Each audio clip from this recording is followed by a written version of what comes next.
এটা হচ্ছে গরু মাংসের কোফতা। কি ভালোই না হয়েছে। সুদীপা চ্যাটার্জি, যিনি আপনাদের মাঝে অনেক আগের থেকে পরিচিত একজন মহিলা, উনি জি বাংলা রান্নাঘরে এসে সবাইকে রান্না শেখান কিভাবে টেস্টি রান্না করতে হয়। আপনারা অনেকেই উনাকে ফলো করেন, উনার কাছ থেকে রান্না শিখেন টেস্টি রান্না কিভাবে বানানো যায়। আর এখন উনি গরুর মাংস বানানো শেখাচ্ছেন, কিভাবে টেস্টি গরুর মাংস বানাতে হয় উনি শেখাচ্ছেন, আবার খেয়ে বলছেন খুব স্বাদ। দেখুন ভিডিওটা। এটা হচ্ছে গরু মাংসের কোফতা, বাট এই কোফতাটা গরু মাংসের কিমা আছে, এটা একদম কিমা করে পানি ঝরিয়ে রাখা হয়েছে। কি ভালোই না হয়েছে গো।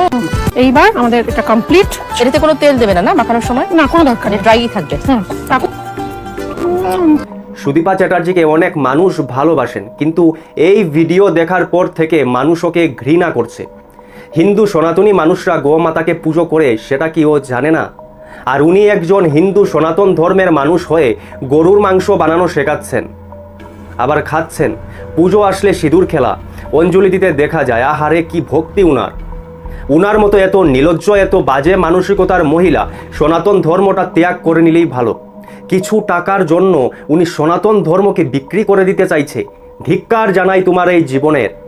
প্রত্যেক হিন্দু ভাই বোনদের বলছি, যারা উনার রান্নাঘরের রান্না বানানো দেখেন, আপনারা সুদীপা চ্যাটার্জিকে বয়কট করুন, না হলে পুরো সনাতন ধর্মটা শেষ করে দেবে। তাই বয়কট করুন, প্রতিবাদ করুন।